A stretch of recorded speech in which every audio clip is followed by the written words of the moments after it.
Hello, everybody. Welcome to therapy. I'm one of your co-hosts, Neva from the Neva J podcast. And I'm Merrick, the other co-host of Therapy. Yeah.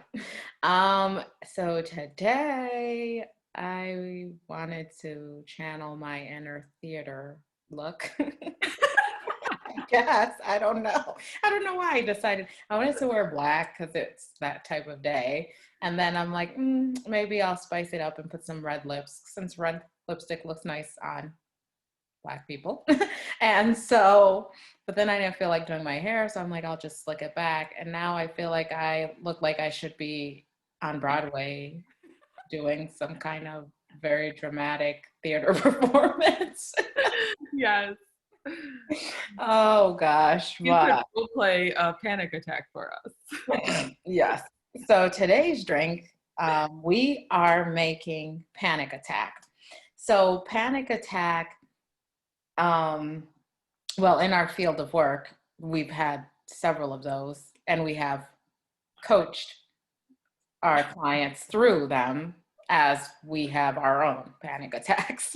And that this drink can also be made in two ways, just like our last drink, CPS, could be made two ways. It could be made like a drink for the day, or you can make it for the night. And today's drink, we have two versions. I'm going to make the day panic attack, where Merrick will make the evening panic attack, and then we'll explain like why we have a day and a night panic attack. Merrick, you want to go ahead, and hers is fancy. Yeah. So she can explain her ingredients. So I wanted a clear glass so you could like see the color of the panic attack. But I don't have clear coffee mugs. And the Cleveland Browns just so happen to be playing the playoffs tonight. So I thought, why not? It might be another 26 years before they do again. So I'm using my Cleveland Browns clear glass, and I just have, I brewed a latte with Starbucks Pike Place. I've also frothed some milk. And then when I was at the liquor store, I found Bailey's almond milk liqueur. Which is lovely for all lactose intolerant people out there like myself. Right. And then just in case I wanted to make another sometime, have another panic attack, I got Bailey's vanilla cinnamon because I thought that would also go very well. Yes. So, and then as you know, I'm using that whipped pinnacle that I had for the CPS. I'm going to splash some of that in there as well. All righty. I'm going to get mixing. All right. So while she mixes, I will talk about my ingredients for my daytime panic attack. Here I have 4 ice cubes in a clear Red Lobster glass. This glass I got, like, you know how Red Lobster will do their Lobster Fest? And so if you get one of the drinks from Lobster Fest, you get to keep the glass. I like that glass. Thanks. And I'm sure they charge you for the glass within the drink, but whatever. They're acting like they're giving you something for free. Anyways. And in my drink, I'm going to make mine a little tropical, because with the crappy cold weather we have, I'm kind of missing the Caribbeans and the sun and just wanting to escape reality right now. So for mine, I'm going to do Red Bull, the yellow edition, which I didn't know they had until I went to pick it up and I saw that. And it's a tropical one. Ooh. And then I'm going to use Sky Infusion Vodka Mango. Ooh. Tropical mango. And then I'm going to do passion fruit juice. Right? I'm getting fancy. That sounds good. But it's also giving me a panic attack just thinking about how it's going to make my heart race. And per usual, I will not measure because I measure by hearing my ancestors tell me to stop. And they never do. So actually, Neva, I have to tell you that I don't know. Actually, I told you this before. So I've kind of had a panic attack. This drink without even knowing it before. We thought we created it, but honestly, it's reminding me of a story. So when school first closed down, when COVID first hit in March, I decided that I needed some structure to my day, and I began drinking coffee routinely. And I enjoy the taste of coffee, but it makes my heart race. Mhm. So, but during COVID, there was like not as much stress, I guess, with like the workday and things that caused me anxiety outside of myself. So I began drinking coffee daily, and I felt okay. I mean, a little bit of a heart race, but I felt okay. Then it turns out, well, after I would have a drink, I was at the time living with my brother and sister-in-law, and my Here. brother kept saying to me, "Cheers." Uh-huh. Go ahead. My brother kept saying to me, "You're drunk. You're drunk." Like every time I'd say something, he would like laugh and be like, "Ah, you're drunk." And I was like, "Why does he keep telling me I'm drunk? Like, what the heck?" So he kept doing it. I was just like, wow, he's being annoying, but whatever. I'm not drunk. I haven't been drinking, at least not in the morning that I knew of. So then over Thanksgiving, when I saw my brother, like we were around each other at Thanksgiving, my sister-in-law goes, "Did Joe ever tell you about like during the shutdown and when he kept saying like you're drunk, you're drunk?" And I was like, "Yeah, I remember him doing that, but what?" And she was like, "Yeah, he was putting Baileys in your coffee every morning." And I was like, "You're kidding me!" Like I was going to meetings for school, like virtual meetings, and he was like spiking my coffee every morning and then telling me I was drunk. You know, I need that brother in my life. Yeah, 'Cause thanks for looking out. then you don't feel guilty for drinking in the morning because you don't even know you're doing it. So he was just Exactly. helping you out. But now looking back, I was like, actually, maybe I did feel a little something, or my face was like a little flushed at some meetings or something. I don't know. Living your best life. But yes, I'm drinking mine with a straw because of the red lips. I don't want to mess it up. Mhm. But mine tastes very good. Mine Very is too. island. Mine could also be like a after dinner, like, after dinner drink, Yeah. dessert drink. It's really Yeah. good. So basically, like the reason we have the two versions of the panic attack is the nighttime panic attack is the ones you get when you think about having to go to work in the morning. And usually, Merrick and I, our panic attacks will start about Saturday night, Saturday night, going into Sunday morning.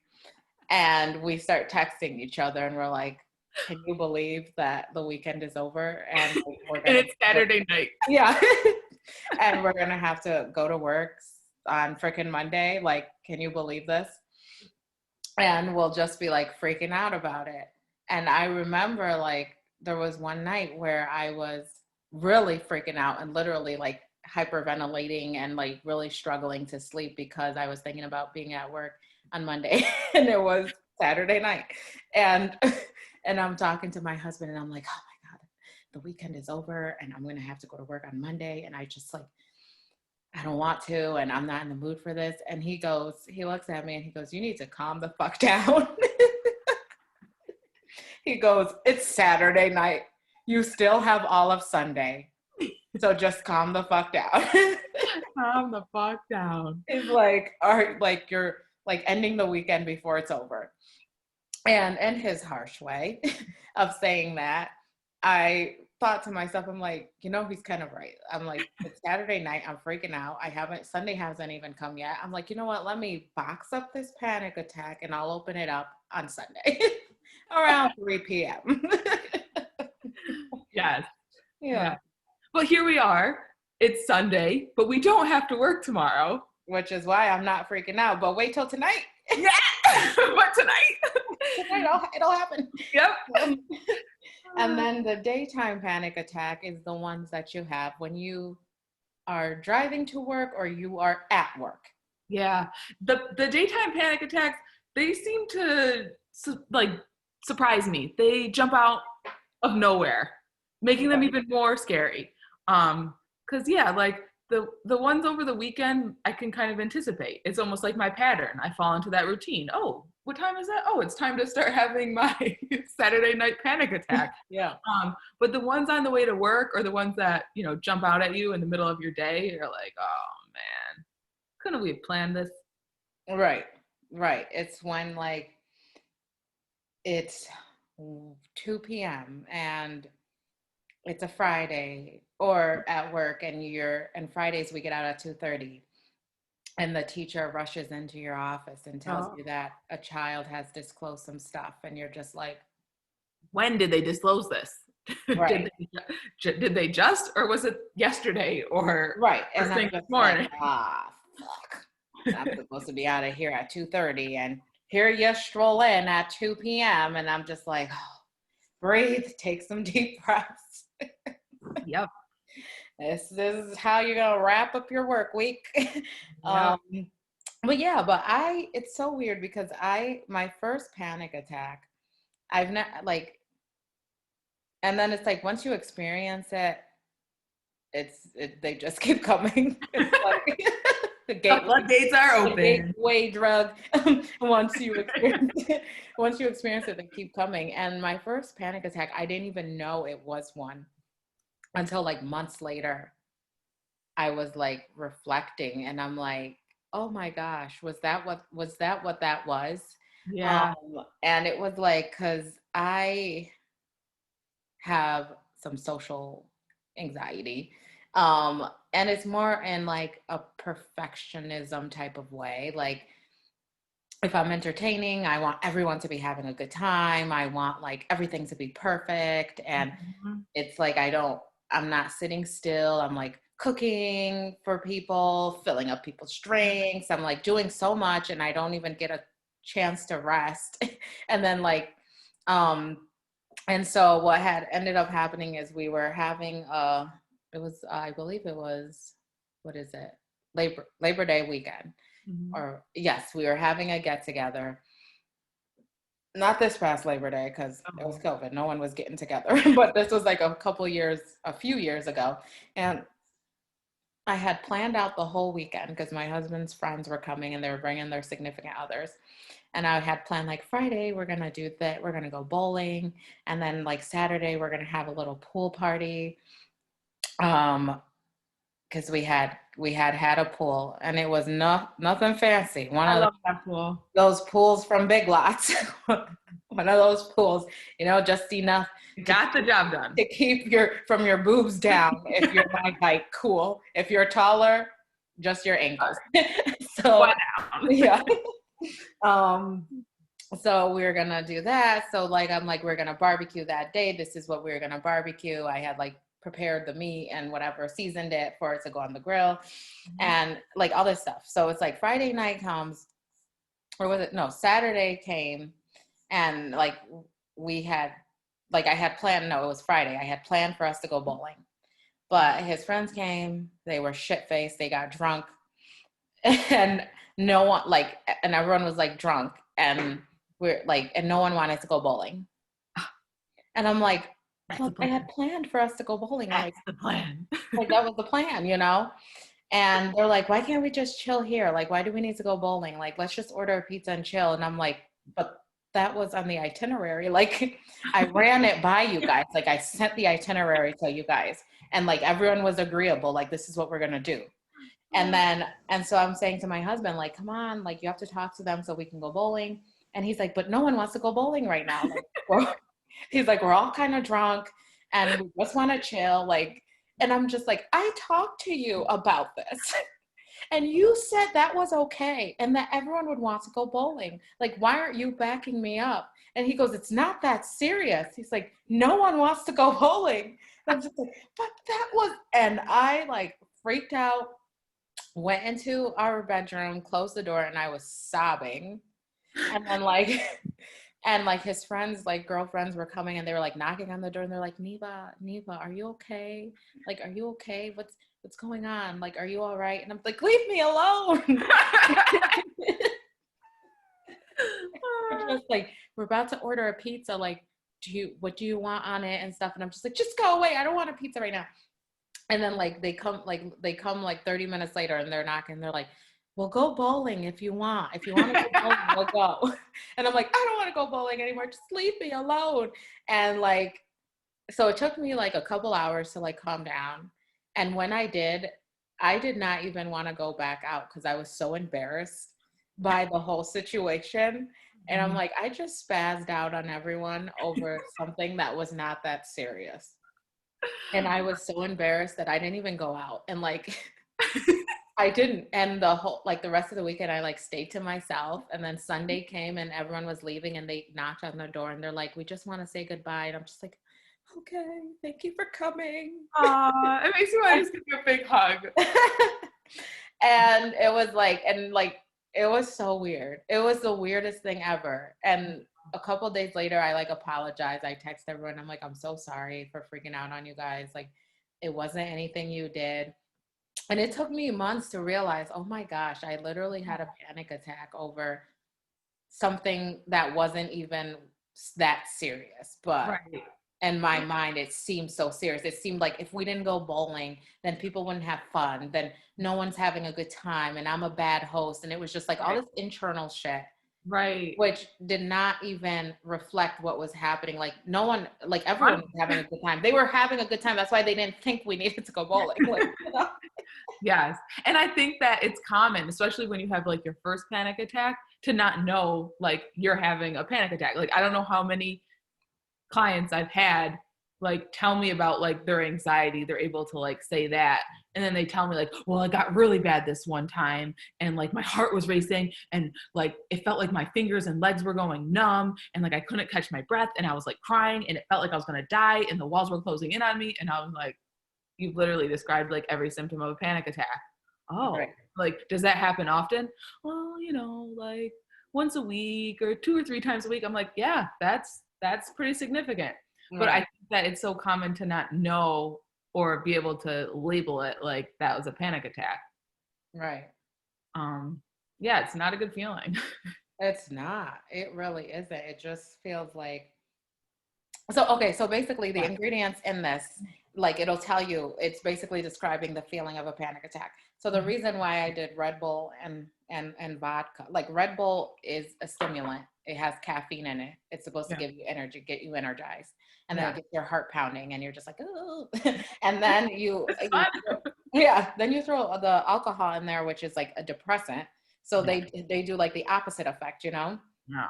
And so the reason why like and then you have Merrick's drink, which is like the Bailey's, which Coffee. and then the caffeine in the coffee is like the stimulant. And that's literally how you feel when you're having a panic attack. I remember having going to this bar downtown and they had a drink called the Bear Crawl, which was like named after like the mascot of BU or whatever, and it was green. And I remember having it, and it had Red Bull in it, and I didn't realize that, and I was like Oh. throwing them back, you know. That's what I was doing. I was like, you know, when you're in college, you're just like, Yeah. oh yeah, I'm gonna go out, I'm gonna get sake, and I'm gonna just throw them back. So I was like throwing them back. Oh gosh. And I remember after it all settled in, I'm like clutching my Oh heart god. and like slowly moving to like the corner of the bar, like, and I'm like clutching the walls and clutching my heart. I'm like, Oh god. and I'm telling my sister, I'm having a heart attack. I'm having a heart attack. Oh, Neva. I keep telling her, like, I'm like, call the ambulance. I'm having a heart attack. And she's looking up, she's like, you're not having a heart attack. She's You like, just had. take some deep breaths and relax. It's like, God. and it felt like it. Yeah. And that's like what Red Bull does to you. And that when you have a panic attack, it literally feels like you are having a heart attack. You get like, you're Yes. like jittery, you're like hyperventilating. Yes. You have like, it feels like you have like a 600-pound Elephant. yeah, like right on your chest because it's making it hard for you to like for your lungs to expand so that you can take in deep breaths. And then like some people sweat, some people get shaky, and it's like and then you could like cry, like the emotions just come like it just feels like all the feels. Oh, All the feels at the same time. yes. And Yeah. so I had told the story about when my brother was putting Bailey's in my coffee every morning. I didn't know it. And then once school started back up in September, of course, I had developed this need for coffee every morning to start my routine. which I never wanted to be reliant on coffee in the morning. And I'm not now, I broke that. But when I started back at school in September, I was drinking my coffee without Bailey's in the morning. But I'd get into school and I'd be like running all over the place, like, I gotta do this and let me go check on this person. And I was like in the office one day and the assistant principal was like, Merrick, are you okay? And I'm like, yeah, I think I'm okay. Why? What's up? And he's like, I don't know. You just seem like, a little extra today, like even more than I already am. And I thought about it and I was like, yeah, you know what? Like my hands are shaking, like, because coffee has that impact, effect on me. So I was like, you know what? I need to stop drinking my coffee every morning. So now I'm just drinking it like on the weekends or, if I want to give myself a little panic attack. I even like, maybe it was just like the normal Saturday panic attack that I'm used to feeling because, that's when it kicks in for Neva and I. And then I had to talk myself, down from it. Like, you don't have school tomorrow. It's fine. The Browns are playing today. You're going to watch the game. But for a second, I was like, maybe I should tell Neva we need to change up the menu. Like, I don't know if I can have coffee today at 2:30 or 2:00 and, have an actual panic attack. So it's going to make my heart race. But this is actually tasting good. And yeah, I'm all right. And, that's what I wanted to say too. Like, we're describing all the symptoms of a panic attack, what they feel like, how horrible they are. And I feel like we need to give a couple strategies for how to cope with them.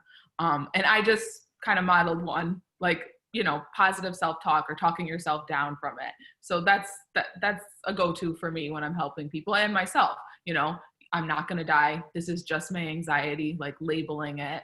I'm okay. I'm going to have a good day. This is what the plan is for today. Telling myself like, okay, take a couple deep breaths. That's a go-to for me and personally. And then I also like to share that with my clients. Yeah. And it's the same, like, and I talked about like feeling like you have an elephant sitting on your chest. So it is important for you to, it makes, like when I was teaching a workshop at the university I worked at for anxiety, an anxiety workshop, and every, like in a few hours before I did the workshop, I was having literally having anxiety and panic about doing an anxiety workshop. Isn't that funny? And like I said, because I do have like some social anxiety, and just being in front of people and presenting was like really getting to me. And I would literally sit in my office before it, like freaking the hell out. And what helped is like like your posture. Like, so try, if you're like hunched over like that, obviously you're not allowing enough air to come to your lungs. And you already feel when you're having panic that there is a heavy weight on your chest. So it's important to like sit up, take deep so that you can expand your lungs to allow more air to come in. Take deep breaths, inhale and exhale out slowly. And then another thing that helps is some grounding techniques, like focusing on your senses, like reminding yourself, I am here and I am safe. Like, where are you now? I am in my home. It is 2:41 p.m. and I am safe. Because your body doesn't recognize the difference between actual harm and like imagine or just anxiety. So it assumes like that you're in actual harm. The symptoms you experience is like symptoms, say if you were in the wilderness and a bear was approaching you. Your body is not going to differentiate the difference between being in the wilderness and a bear approaching you and you being in your house. It all, like, the symptoms are all going to feel the same. So that's why these grounding techniques are important, because it's letting you know that you are safe. You're not in danger. And once like you can say that to yourself and you could let your brain know that, then it'll allow you to calm down a little bit. So that is important to remind yourself that, because it feels like you're in danger, but you're not. Like, you'll get through it. Yes. Yep. Yeah. So, yeah, like I was saying, I used to have panic attacks like once a week before I taught those anxiety groups. And then I would go into the groups and I would talk about it. I'd be like, before I started this group, I had a, and the kids loved it. They're like, "Oh my gosh, really?" Blah, blah. Yeah. I'm like, "Yes, yes." Like this is hard for me too. And thank you for coming, because it's like, just because I'm teaching this doesn't mean that I'm like, "Oh yeah, this is great." Like I'm okay with this. I'm like, so you can get through it, and I still muster through and do this workshop, just like you can muster through your Mhm. own panic attack and your own anxiety and be successful and do the things that you need to do. Yeah. Yeah. But Merrick had a question from. Oh, yes. So I had a question from a senior who's working on a research project, and it doesn't really have to do with panic attacks, but we've covered that. And it was an interesting topic. Her research, I guess she was having trouble finding research that's already been done, and decided to ask me as a mental health professional. But anyways, her research project is on lying, profiling, and external cues that give away dishonesty. So she had a couple questions. So I talked with Neva. We decided to kind of talk through them together here. Um, and if any of the viewers have any questions in regards to like what we're going to talk about, feel free to comment. And we'll talk about it at our next therapy episode. Yeah, or if you have suggestions to Merrick's question, or have something to share Yeah. about it to help out, or advice or whatever, please feel free to. Yes. So the first question is, in your opinion, what are the most common external cues that someone is being dishonest? So I had a couple that came to mind. Neva, maybe we could just, kind of go back and forth. For me, it's like not making eye contact. Like a lot of times when people are, gonna lie or whatever, maybe they're maintaining eye contact, and then when they go to like say something that's dishonest, like they'll look down or look away. That's a big one for me. Yeah, I mean, yeah, I was gonna say similar things. Um, some other things is like stuttering. Yes, that was one. Yes. Stuttering, like being fidgety. Yes. Just showing that they're like uncomfortable. They're not being Right, honest, with themselves or with us. right. And it could also go the opposite end too. Like they can have intense eye contact to Yes. try to like convince you, like as a way of convincing you that they're being honest, or like intense eye contact, or just like too many details, like Mhm. like overdoing it with the details. Yes. And I feel like it's easier to, I'm just taking some notes. I feel like it's easier to obviously tell if someone's being dishonest, like the better you know them. Like the more you know them, the more you've worked with like the client, or, if it's in your Right, personal life, because you can tell when they're not acting like themselves, or, if it's someone that always shares a lot of details and their stories go on and on and on forever, then it might be hard to tell if they're lying. But if it's someone that usually, is giving short answers, one word answers, short answers, and then all of a sudden they're telling you something and there's all these details, and it's like, what? This isn't how they normally would communicate. right. Might raise a red flag. Yep. What was the other question she had? The other questions, okay. And some are like a little redundant, so we might have covered. Are there any cues that you believe are most obvious to a professional psychologist? So I don't know if she understands like we're social workers. I know a lot of people, kind of, it's hard to differentiate between like those in the mental health field as far as like psychologists and social workers. But any cues you believe are most obvious to professional psychologists? I think we've kind of named what cues Right. we. And it's like, it doesn't, there's no difference between a professional psychologist and like Yeah. the cues are the cues. Like Right. anyone, if given like that you have a relationship, even if it's a therapeutic relationship, would be able to differentiate Yeah. that. Yeah. And I think what's important is that it doesn't, like when you go into therapy, and not the bar, but actual therapy, um, we're not there to interrogate you and to catch you on your lies. It's like if you want to go in there and lie, then lie, because you're only lying to yourself. And at the end of the day, you get out of therapy what you put in. So if you're going in there and being dishonest, you're not going to get much out of it. Right. And you're only fooling yourself. Yeah. So I'm not going to be interrogating you to get to the bottom of the truth. Yeah. Yeah. And I'm glad you mentioned that, because I was also going to say, like, if someone lies in therapy, and a lot of times I feel like I know, or I'll eventually know, but I'm more interested in why they feel a need to lie than like the lie. Right. You know, it's more of like, why do they feel a need to lie? What's underneath that? So yeah. The next question, she asked specifically about facial expressions, and are there certain facial expressions that give away someone lying? And we talked about like not maintaining eye contact or looking away. I don't know. I guess it depends. Like sometimes there could be like a smile or like a smirk, depending on what they're lying about. But could you think of Right. any other? Yeah, it's like you said, like not maintaining eye contact or intense eye contact. And like you said, like a weird smirk on their face. That could be one too. Yeah. So like I'm starting to think like these questions, it's that she's trying to figure out how she can lie. How she can lie to her therapist and get away with it. I'm like, I know. I don't know the student. She's just a senior. I looked at her grades. She does really well.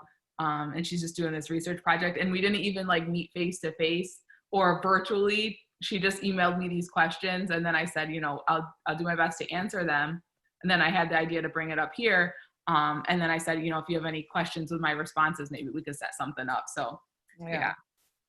Okay. The next question. In your experience, do pathological liars adjust their behavior to mask external indicators that they're lying?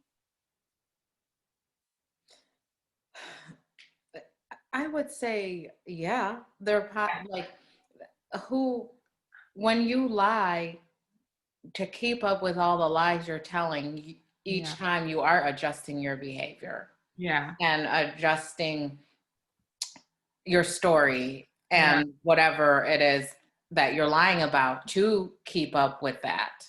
Mm-hmm. If you weren't, then you are a terrible liar. Like, yeah, it's, and for me, that's why like I don't like lying, and it's hard for me to lie because it's too much fucking work. I don't have time to be staying on top of stories that I told so and so, and then I told this person something else. Like, it's too much work. So I'm just gonna tell you the truth because ain't nobody got time for that. Exactly. And we have enough stuff that stresses us out and causes us panic attacks. I don't need lies to do that. Right. Just add to, yeah. Okay. In terms of profiling, can you tell proactively if a person is more prone to being dishonest or lying? That's a tricky question. There's a couple parts to it, but like telling proactively or like profile a client, I think that as like social workers, our whole like our job is to be non-judgmental and not profile or, you know, stereotype anyone. Right. I would say that, and I want to explain this to her, like there's no diagnosis in the DSM for pathological liars, but it's a symptom of some personality disorders. Right, the personality disorders. Yes, I'm thinking like narcissistic personality disorder, borderline personality disorder. Yeah. So, but even if I knew someone coming into my, you know, office or whatever had borderline personality disorder or narcissistic personality disorder, like I still wouldn't like profile them as like I'm going to be looking out for their lies. You know, I would just, you know, because they could have other symptoms and not actually, you know, lying. So I guess maybe in the back of my head, if I knew that, I don't know. Yeah, I think like those questions would be more appropriate for like the law enforcement because they do have profilers and that's their job there who can do that type of stuff. But when it comes to a therapeutic setting, like you said, it serves no purpose for us to be profiling people and having these preconceived notions of people in the back of our mind. It does not make for a non-judgmental therapeutic environment. And so we really do try not to do that. Like even in like some agencies that we may work in, like I know right now working at the school, like I have kids who come and they have like a whole packet of stuff from the previous setting they were in that like says stuff about them. And I try to not look too deep into that stuff. Like, yes, I'll look at it for like safety things, like say if they are high risk for suicide or whatever the case may be, just to look at it for that stuff. But other stuff, like other things that people may put, like opinions and stuff, yeah, I try not to read those because I don't want the opinions of others to reflect how my relationship with that person. yes, I want to build that relationship from scratch, and I want to have my own opinions based on the relationship I have with them, not based on what someone else has said about them. yes. Yeah, I think that that's important. And as helpful as like notes and, documentation is, but I think it's important for us to, you know, to go in as that like blank slate and develop our own opinion or, conceptualization of what's going on for that individual. And I will say too, like I've had conversations with teachers, and I've been impressed. Like they have said the same thing in terms of like their like documentation or records that they get. Like they've told me from year to year, a lot of times they'll like to look at it to see where the kids like strengths are and where their weaknesses are.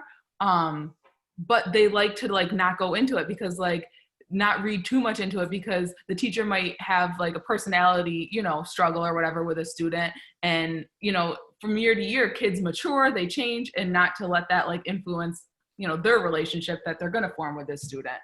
So I was impressed by that. I think it's important even, for teachers or other professions.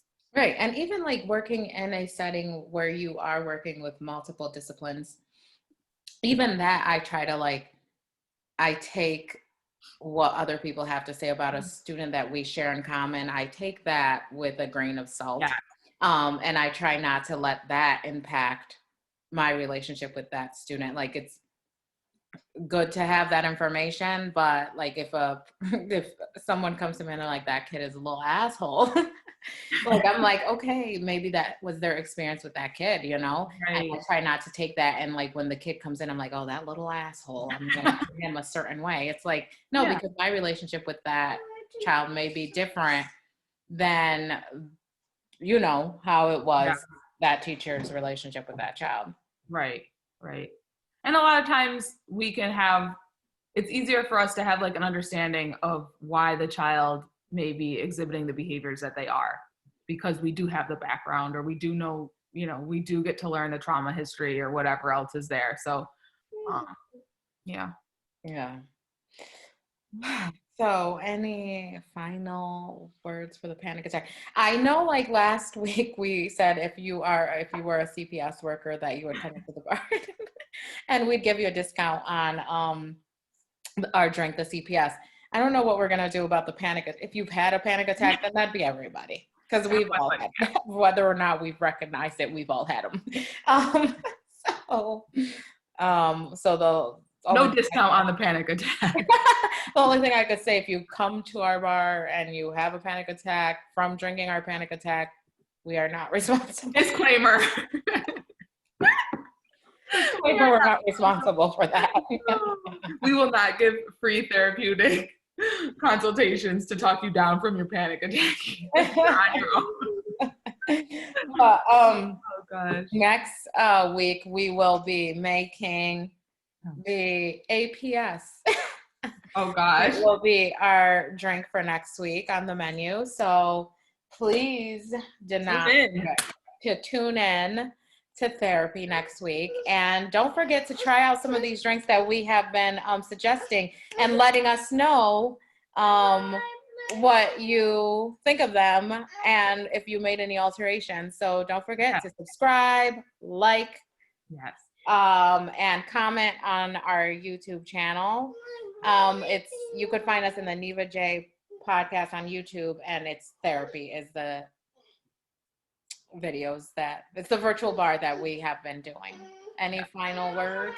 No, if you'd like to be a guest appearance, make a guest appearance on our show, let us know. We'd be happy to have you here and, mixing drinks and talking therapy with us. Yes, that's true. Yes, we do want some guests, Yeah.